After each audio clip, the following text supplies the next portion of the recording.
प्रिय विद्यार्थियों, शुभ संध्या। पुनरावृत्ति का क्रम जारी रखते हुए आज हिंदी विषय के अंतर्गत हम हिमालय की बेटियां नामक निबंध का अध्ययन करेंगे, जिसके निबंधकार हैं नागार्जुन। इसमें नागार्जुन जी ने हिमालय से निकलने वाली विभिन्न नदियों का पिता पुत्री के रूप में बहुत मार्मिक वर्णन किया है।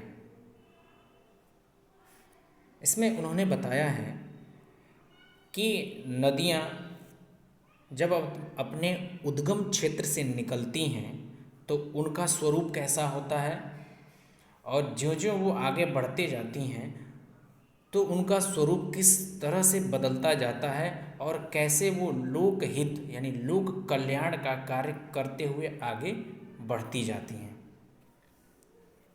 तो आइए शुरू करते हैं। अभी तक मैंने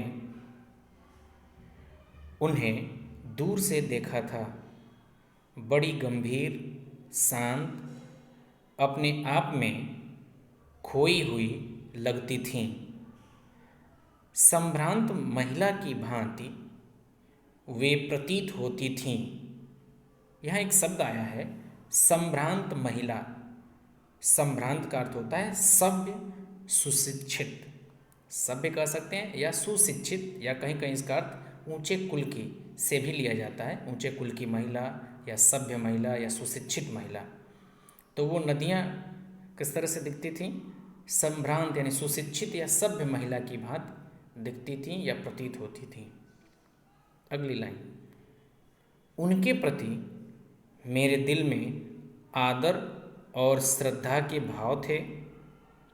माँ और दादी, मौसी और मामी की गोद की तरह उनकी धारा में डुबकियाँ लगाया करता। यहाँ पे थोड़ा मैं इस लाइन को क्लियर कर दूँ, स्पष्ट कर देना चाहता हूँ कि यहाँ पे लेखक ने लिखा है कि माँ और दादी, मौसी, मामी की गोद की तरह उनकी धारा में डुबकियाँ लगाया करता। जैसे छोटा बच्चा जो होता है वो माँ, दादी, मौसी और मामी की गोद में खेलता रहता है, उसी प्रकार लेखक जो है उन नदियों को माँ, दादी, मौसी और मामी की संज्ञा दे रहा है और डुबकियाँ लगाना, उसमें गोते लगाने को ये दर्शा रहा है कि मैं उसकी गोद में खेल रहा हूँ। यानी जैसे बच्चा माँ और दादी, मौसी, मामी की गोद में खेला करता है, उसी भांति।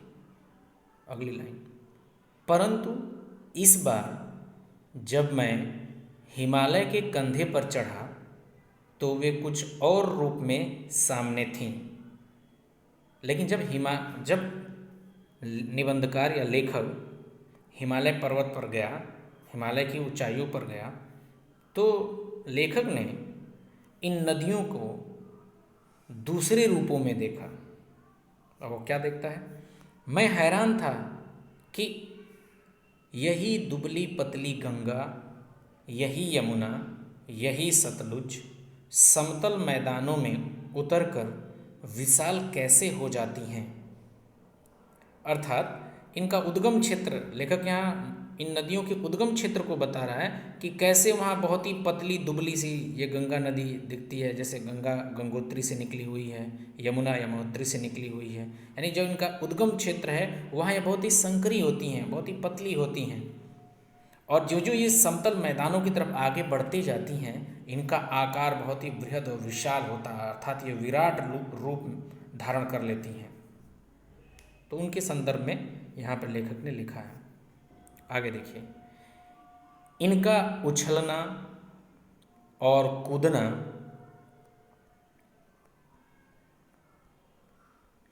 खिलखिलाकर लगातार हंसते जाना, उनकी यह भावभंगी, इनका यह उल्लास कहाँ गायब हो जाता है मैदान में जाकर? प्रश्नवाचक चिन्ह है, यानी लेखक ये प्रश्न पूछ रहा है। लेखक आगे लिखता है कि जो इनकी भावभंगी, एक शब्द आया है यहाँ भावभंगी। भावभंगी का अर्थ होता है हाव भाव, यानी नदियों का जो हाव भाव है। यानी जब उद्गम क्षेत्र से निकली हैं तो बहुत ही संकरी पतली मार्ग में निकलती हैं, लेकिन जो ही मैदानी क्षेत्रों में जाती हैं ये विराट विशाल रूप धारण कर लेती हैं। और यहाँ ये खिलखिला कर हंसना अर्थात ये जो है इनके अंदर लहर अधिक होता है, तीव्र गति से जो है ये नीचे की तरफ बढ़ती हैं। उनकी ये जो भावभंगी है ये धीरे धीरे समाप्त हो जाती है, अर्थात नदी जब नीचे समतल मैदान में आती है तो निश्चित रूप से उसका जो वेग होता है, उसकी जो गति होती है, प्रवाह जो जल प्रवाह होता है उसका वो कम हो जाता है। जो ऊंचाइयों पर अधिक होता है, समतल मैदानी क्षेत्रों में कम हो जाता है। उसी की चर्चा यहाँ पे लेखक ने किया है। और वो पूछ रहा है कि उनका यह उल्लास, प्रसन्नता, खुशी कहाँ गायब हो जाती है मैदानों में जाकर। अगली लाइन, किसी लड़की को जब मैं देखता हूँ, किसी कली पर जब मेरा ध्यान अटक जाता है, तब भी इतना कौतूहल और विस्मय नहीं होता। यहाँ दो शब्द आए हैं, कौतूहल। कौतूहल का अर्थ होता है जिज्ञासा, जानने की इच्छा। जो कौतूहल यानी जिज्ञासा, और विस्मय आश्चर्य। विस्मय का अर्थ होगा आश्चर्य। नहीं होता जितना कि इन बेटियों की बाल लीला देखकर। इन बेटियों की अर्थात गंगा, यमुना और सतलुज की बाल लीला, यानी जो बच्चे की जो क्रीड़ाएँ होती हैं, जो खेल होता है, उसको यहाँ पे जो है लेखक ने बताया कि नदियाँ जब ऊपर से निकल रही हैं तो वो बाल लीला करते हुए आगे बढ़ रही हैं। लेकिन मैदानी क्षेत्रों में पहुँचते पहुँचते ये उनकी बाल लीला क्या होता है, समाप्त हो जाता है। आगे देखिए, कहाँ ये भागी जा रही हैं, अर्थात नदियाँ कहाँ आगे बढ़ती जा रही हैं। वह कौन सा लक्ष्य है जिसने इन्हें बेचैन कर रखा है। अपने महान पिता का विराट प्रेम पाकर भी अगर इनका हृदय अतृप्त ही है, तो वह कौन होगा जो इनकी प्यास मिटा सकेगा। यहाँ कवि ने महान पिता अर्थात महान हिमालय की बात किया है, ग्रेट हिमालय। ठीक है।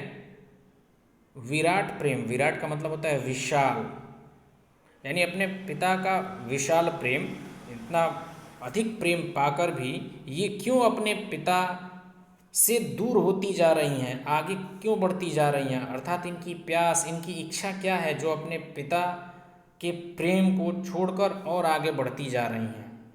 आगे लेखक लिखता है, बर्फ जली नंगी पहाड़ियाँ, छोटे छोटे पौधों से भरी घाटियाँ, बंधुर आदित्यकाएँ, सरसब्ज उपत्यकाएँ, ऐसा है इनका लीला निकेतन। निकेतन का मतलब होता है घर। यहाँ पर कुछ शब्द आए हैं, उसको ध्यान दीजिएगा, इसका अर्थ समझ लीजिएगा। बंधुर, बंधुर का अर्थ होता है मुकुट, और उपत्यकाएँ, उपत्यकाएँ और आदित्यकाएँ ये पर्वत की एक तरह से जो है चोटियाँ आप कह सकते हैं, चोटियाँ हैं जो थोड़ी ऊंचाई पर होती है। उपत्यकाएँ, आदित्यकाएँ जो पर्वत के नज़दीक जो समतल भाग होता है, हिस्सा होता है, उसको कहते हैं। एक शब्द और आया यहाँ पे, सरसब्ज। सरसब्ज का अर्थ होता है हरा भरा। ठीक है, आगे देखिए। और निकेतन का अर्थ घर। खेलते खेलते जब ये जरा दूर निकल जाती हैं तो देवदार, चीड़, सरो, चिनार, सफ़ेदा, कैल के जंगलों में पहुंचकर शायद इन्हें बीती बातें याद करने का मौका मिल जाता होगा।